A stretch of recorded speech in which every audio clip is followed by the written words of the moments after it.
Hey everybody, welcome to season 6 of the Classes of Mail podcast. Dude, I've been waiting to start season 6 for so freaking long because I've just been waiting for the JCAM to come out. We got the new contract. I wanted to read the JCAM again, and now it's finally here and we can read it together. Now, I've read the JCAM before in Classes of Mail, but a couple of important things have changed since then. The big one being that the audio quality of the podcast is just much better. And so I'd like to record it with better audio quality. I'd also like to change the way I record it a little bit in that it's going to be a more annotated version where I'm going to discuss some of the things that we're reading rather than just trying to give a plain straight reading. And then the third thing is, based on a lot of feedback I received from the first time, our friend, the Southern Gentleman, is going to be reading the entire time instead of just selected sections, because I know how popular that was with most of my listeners. Oh, no, wait, that's the opposite. That will be the only appearance of an accent in this reading, because one of the things I learned the first time, and I did eventually pick this up, is that the entire JCAM carries the force of the contract, not just the contractual language, but all the interpretation around it. All of it is fully enforceable, and for all practical purposes, the entire thing is the contract. Plus, if I wanted to do different voices this time, now that I have my new mixing console, I can do things like this, and that could be the different voice that I read. Or I can go the other direction, and that could be the different voice that I use. But I'm not going to do any of that. It's going to be my regular voice, and we are going to read together. So, just like the first time through, we'll see how much we get through. We are going to read this together. And, well, I mean, we're going to read the entire thing. It's just a question of how many episodes it's going to take. So, let's get started.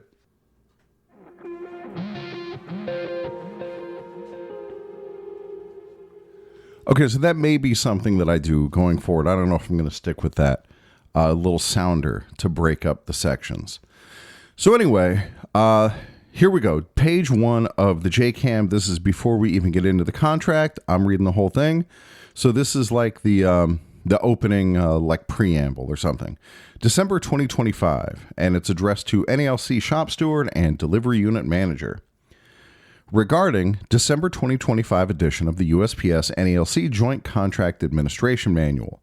Enclosed is the revised December 2025 edition of the Joint Contract Administration Manual, JCAM, for your use as a resource in your local administration of the national agreement. Jointly prepared by the NALC and the Postal Service, the narrative portions of the manual explain how the contract should be applied based on national-level grievance settlements, arbitration awards, and agreements. One copy has been provided to your delivery unit for the use of both the NALC and management. It should be accessible to both at all times. When a dispute arises, you should go to the JCAM first to see if the issue and dispute is addressed. If the issue is addressed in the JCAM, any dispute should be resolved in accordance with that guidance.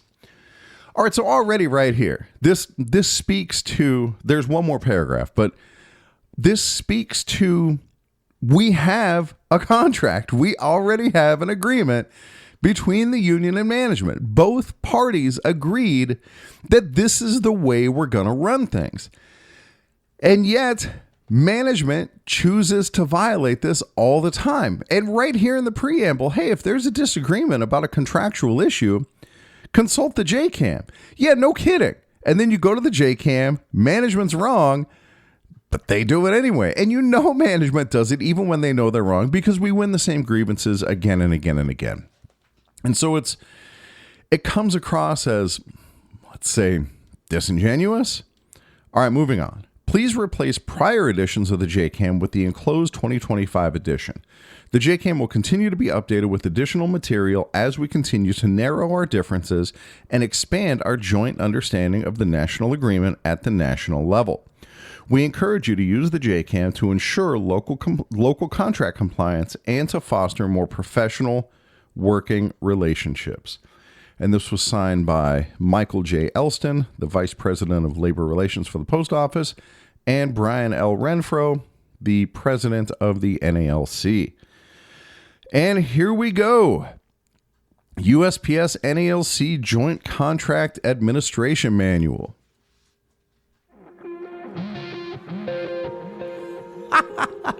That's a little separator. I kind of like that. All right.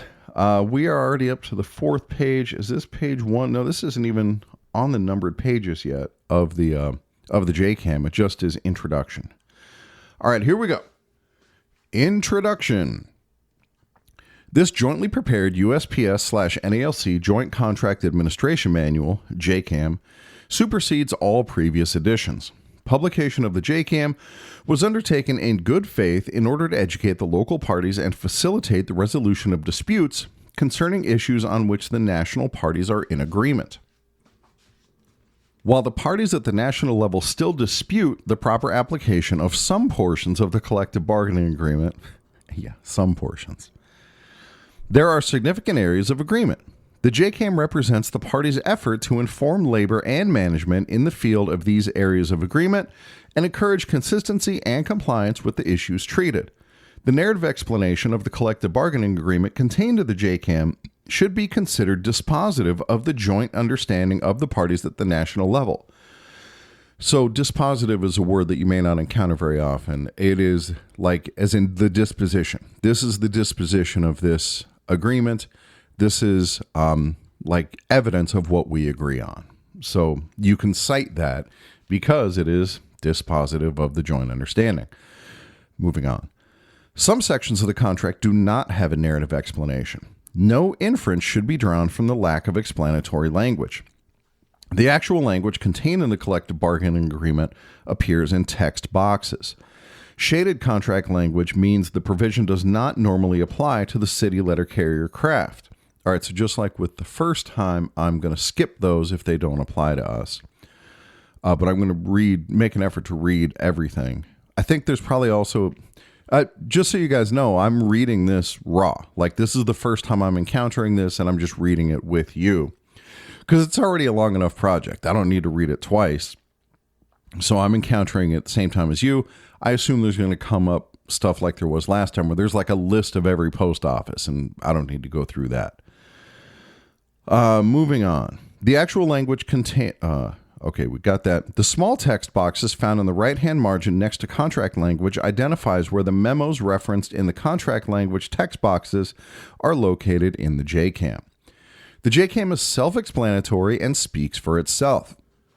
Without exception, no testimony shall be permitted in support of the content, background, history, or any other aspect of the JCAM's narrative. The parties at the national level will update the JCAM at least once during the term of the national agreement. I guess that's what this is. It's been updated once, as our agreement is about to expire. Good times. The parties at the local level should exercise caution to ensure that they are working from the most current issue of the JCAM and apply any revisions or modifications prospectively from the date of revision. All right, so just to reiterate that, this JCAM will be different in some ways from previous versions, and the current version of the JCAM is what holds, of what's enforceable. All right, with all that done, we move on to Article 1.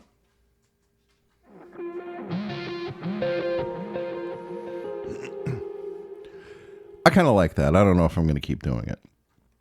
Article 1, Union Recognition. Preamble. This agreement, referred to as the 2023 National Agreement, is entered into by and between the United States Postal Service, hereinafter referred to as the employer, and the National Association of Letter Carriers, AFL-CIO, hereinafter referred to as the Union. Pursuant to an arbitration award issued March 21st, 2025, in accordance with the terms of this award, the agreement is effective as of the date of the award unless otherwise provided. Article 1, Union Recognition. Section 1.1, Union. The employer recognizes the National Association of Letter Carriers, AFL-CIO, as the exclusive bargaining representative of all employees in the bargaining unit for which it has been recognized and certified at the national level, city letter carriers. Okay, so to comment on this for just a sec, I did an episode once, it was titled, I think, like Scabs and Ashtrays or something like that. And it talked about the duty that the union has to represent all carriers, because we're given this right as the NALC to be the exclusive bargaining party. And whatever the NALC agrees to, all the carriers are bound by that agreement. Whatever work rules the NALC agrees to, everybody's bound by those same work rules, whether you're in the union or not. And there's no such thing as, oh, I'm going to drop out of the union and get a better deal. Whatever deal the union gets, that's your deal. So because the union has this position of power, they also have a tremendous responsibility to represent all carriers. Because again, whether you're in the union or not, the union is your representative. And so the union has that obligation to represent you, whether you're in the union or not. All right, now we go on to some commentary. The written commentary, not my commentary. The Postal Reorganization Act of 1970, PRA, transformed the Post Office Department into an independent establishment of the government of the United States, the United States Postal Service. The PRA also gave postal employees the right to bargain collectively over their wages, hours, and working conditions. The law states that the Postal Service, quote, shall accord exclusive recognition to a labor organization when the organization has been selected by a majority of the employees in an appropriate unit as their representative, end quote. This PRA mandate followed the concept of exclusive recognition that had long served as the basis for collective bargaining in the private sector. The doctrine holds that only one labor organization can represent, quote, all employees in such unit for the purposes of collective bargaining in respect to rates of pay, wages, hours of employment, or other conditions of employment, end quote. It's from the Labor Management Relations Act, Section 9A. So to, again, comment on my own, this is, Article 1 is what gives the union the right to act on our behalf. Next. NALC is the exclusive bargaining agent representing city delivery carriers. Although NALC membership is not limited to members of the city letter carrier craft, NALC is the exclusive representative of all city letter carriers. The only organization entitled to represent letter carriers in their collective bargaining relationship with the U.S. Postal Service.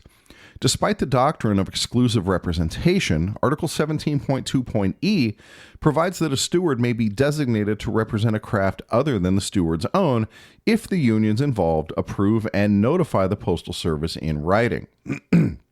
So we'll get to that when we get to Article 17. But that essentially means, like, if the APWU has no steward in your office, that you may be able, if the NALC and the APWU agree, you may be able to represent clerks too, or vice versa. Next, the positions currently designated in the letter carrier craft, and thus within the jurisdiction of NALC for representational purposes, are listed in Article 41.1.8. Article 1.1 does not speak directly to the question of the precise jurisdiction of NALC or of those unions which are exclusive bargaining representatives for other groups of U.S. Postal Service employees. Other unions exclusively representing large national groups of Postal Service craft employees are APWU, American Postal Workers Union, clerks, maintenance employees, and motor vehicle employees. NPMHU, National Postal Mail Handlers Union. That's mail handlers. There you go. That makes sense. NRLCA, National Rural Letter Carriers Association. Guess who they represent? It's the rural letter carriers.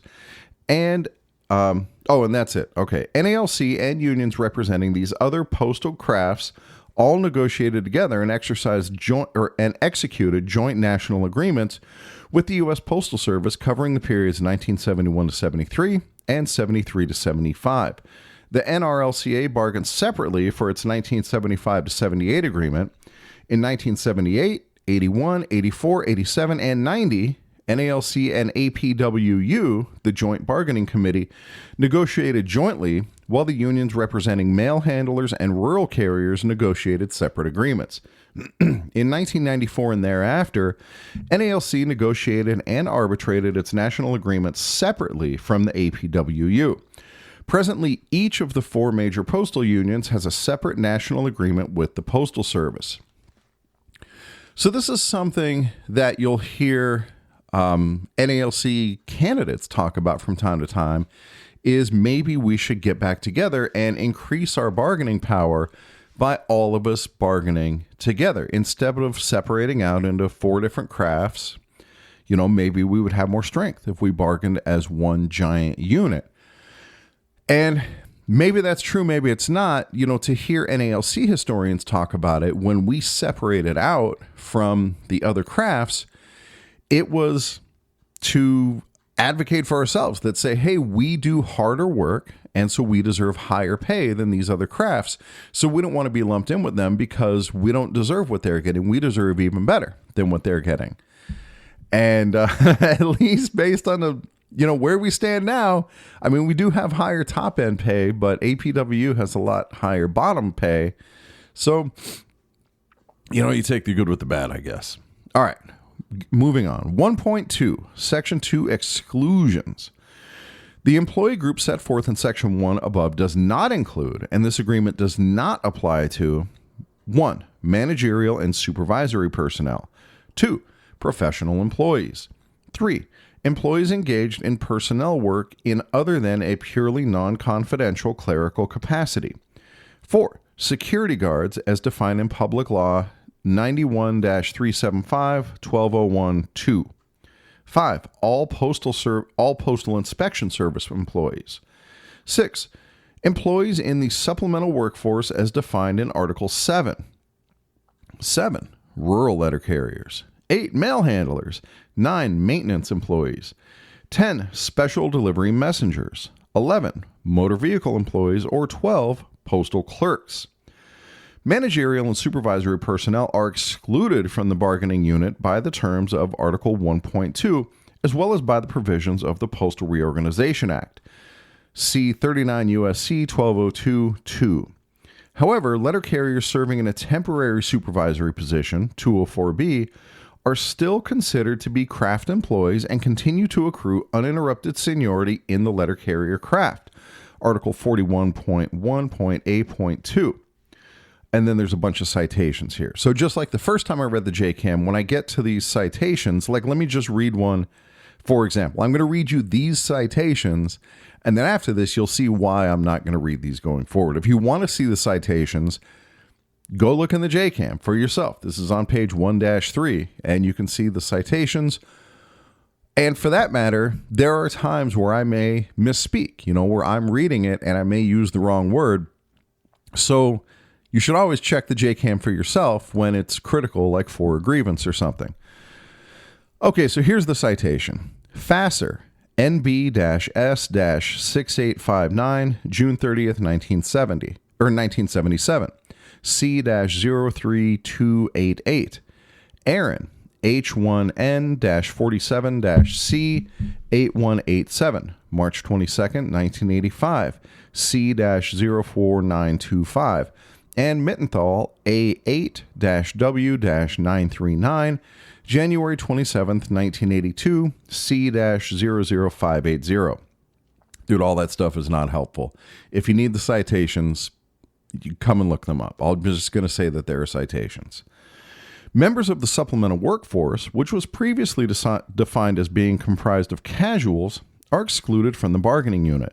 The supplemental workforce, casuals, was eliminated effective December 10th, 2007 by the Memorandum of Understanding regarding Article 7.1. And here is that memorandum of understanding between the USPS and the NALC regarding Article 7.1. The parties agree that the November 21st, 2006 effective date of the national agreement does not apply to the employment of transitional employees or the elimination of the supplemental workforce, casuals. The parties further agree that no city letter carrier casuals will be on the rolls later than December 9th, 2007. Any dispute over the beginning date for city letter carrier casuals may be addressed only by the parties at the national level. Date, September 11th, never forget, 2007.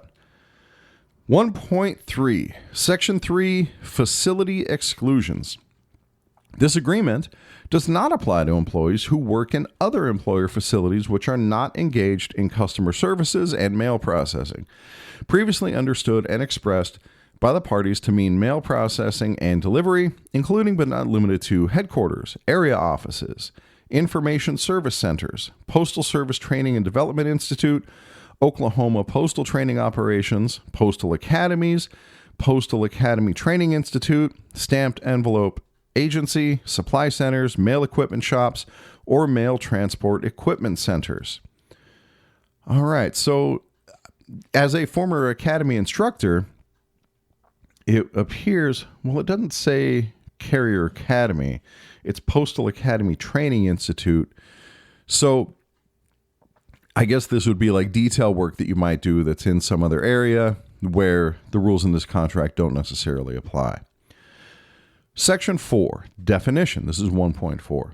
Subject to the foregoing exclusions, this agreement shall be applicable to all employees in the regular workforce of the U.S. Postal Service as defined in Article 7 at all present and subsequently acquired installations, facilities, and operations of the employer wherever located. Article 1.4 provides that, subject to the exclusions listed in Article 1, Sections 2 and 3, all members of the regular workforce as defined in Article 7.1.a are members of the bargaining unit. Article 7.1 defines the regular workforce as being comprised of full-time, part-time regular, and part-time flexible employees. Full-time flexible employees are also part of the regular workforce.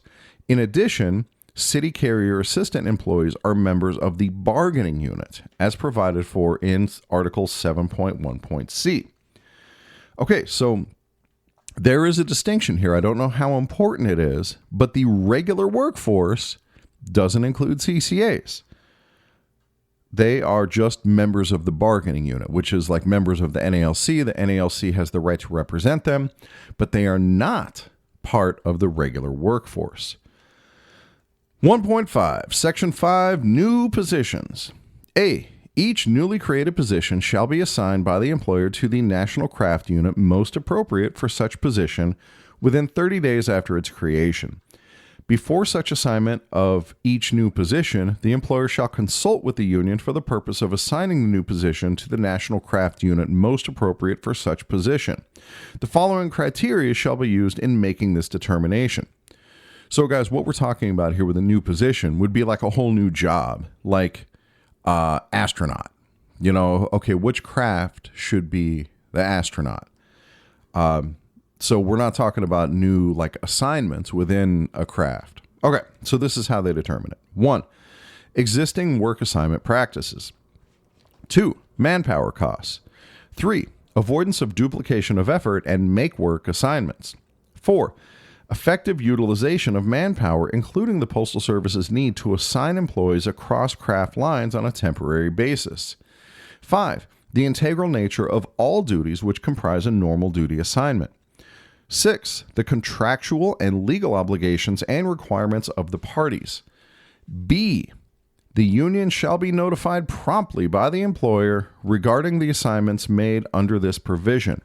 Should the union dispute the assignment of the new position within 30 days from the date the union has received notification of the assignment of the position, the dispute shall be subject to the provisions of the grievance and arbitration procedure provided for herein. Article 1.5 requires that before assigning a new position to the most appropriate National Craft Bargaining Unit, the Postal Service must consult with the NALC. Additionally, it contains standards that must be used in making assignments of new positions to the appropriate unit, and provides that the NALC will be promptly notified of the decision as to which bargaining unit a new position has been assigned. Any dispute to that assignment is grievable at the national level within 30 days from the date the union receives notification of the assignment. As we read this, there's like 40,000 cases backlogged right now in the grievance system. And so if we had to disagree with some new assignment, would we wait like a year to find? Dude, what a mess. 1.6.A. Section 6, performance of bargaining unit work. A. Supervisors are prohibited from performing bargaining unit work at post offices with 100 or more bargaining unit employees, except one, in an emergency, 2, for the purpose of training or instruction of employees, 3, to assure the proper operation of equipment, 4, to protect the safety of employees, or 5, to protect the property of the USPS. Okay, supervisors are prohibited from performing bargaining unit work at post offices with 100 or more bargaining unit employees. So most post offices have less than 100 employees at that office. Only the biggest stations, like here in Las Vegas, like Michael's station, has over 100. My station doesn't, and my station's pretty good sized. Well, let's see what the commentary is on here. The prohibition against supervisors performing bargaining unit at work also applies to acting supervisors, 204B. The PS Form 1723, which shows the times and dates of the 204B detail, is the controlling document for determining whether an employee is in a 204B status. A separate PS Form 1723 is used for each detail. A single detail may not be broken up on multiple PS Form 1723 for the purpose of using a 204B on overtime in lieu of a bargaining unit employee. Article 41.1.A.2 requires that a copy of the PS Form 1723 be provided to the union at the local level. An acting supervisor, 204B, may not be used in lieu of a bargaining unit employee for the purpose of bargaining unit overtime. An employee detailed to an acting supervisory position will not perform bargaining unit overtime immediately prior to or immediately after such detail on the day he or she was in a 204B status, unless all available bargaining unit employees have been utilized. Okay, so to step out here, this is something that happens. This happened at my station, where our 204B cased a route. Our 204B was delivering some mail, like when we were super short-handed, and that is not okay. That they are not allowed to do that. That should absolutely be a grievance, and this is some of what you would cite in that grievance. However, an employee may work bargaining unit overtime otherwise consistent with the provisions of Article 8 on the day before or the day after a 204B detail, and there are citations here. Now, mind you, this is the day before or after their detail has begun or ended. All right. Branches that wish to determine whether a post office has 100 or more bargaining unit employees should contact their national business agent. The settlement agreement, blah, blah, blah, that's another citation, M-206, between the NALC and USPS, which was intended to be of general application, provides that, quote, where additional work hours would have been assigned to employees but for a violation of Article 1.6.A, and where such work hours are not de minimis, the employee whom management would have assigned the work shall be paid for this time involved at the applicable rate. End quote. De minimis means trifling, unimportant, inconsequential. So I had an argument with my branch over the meaning of de minimis, and 15 minutes is not de minimis, right? De minimis would be like if a carrier drops a letter on the floor and the supervisor picks it up and hands it to him. Yeah, that carrier or the supervisor did some work that a clerk is, or that a carrier is supposed to do. That's de minimis, where you're talking a matter of a couple of seconds. Okay, moving on. An emergency is defined in Article 3.F as, quote, an unforeseen circumstance or a combination of circumstances which calls for immediate action in a situation which is not expected to be of a recurring nature, end quote. And it's that recurring nature where we talk about management violating the rules. And it's, but it was an emergency. Yeah, well, this goes on all the time. That emergencies don't work that way. 1.6.b. B. In offices with less than 100 bargaining unit employees, supervisors are prohibited from performing bargaining unit work except as enumerated in section 6.8.1 through 5 above, or when the duties are included in the supervisor's position description. Okay, 6.A1 through 5. So we go back to those. Oh, so even if you have less than 100, they still can't do that work unless it's an emergency for training an employee. Wait, let me make sure I'm reading that right. Okay, if you have less than 100 bargaining unit employees, supervisors are prohibited from performing bargaining unit work except as enumerated, in that section above. Yeah, so there you go. Or when the duties are in their position description. Great. Okay. Article 1.6.b prohibits supervisors in offices with less than 100 bargaining unit employees from performing letter carrier bargaining unit work except for the reasons enumerated in Article 1.6.8.1 through 5, or when the duties being performed are included in the supervisor's position description.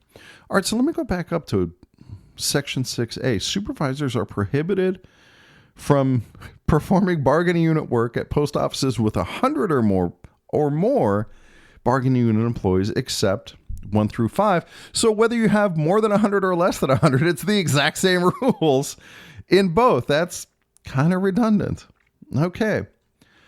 Moving on. The Step 4 decision, M-200, provides that no matter what appears in a supervisor's job description, it does not authorize the supervisor to perform bargaining unit work as a matter of course every day, but rather to meet established service standards.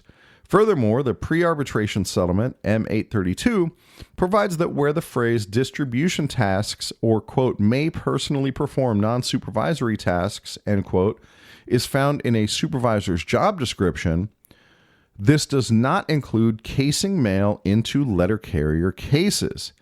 Guys, that is the end of Article 1. That took about 30 minutes, which is what I shoot for. Dude, we're off to a pretty good start.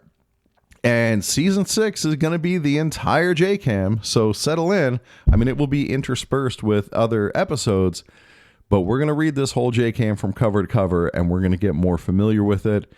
And I'm looking forward to it. I'm excited to read more. And frankly, these are reasonably easy episodes for me because all I'm doing is reading. And so that's nice too.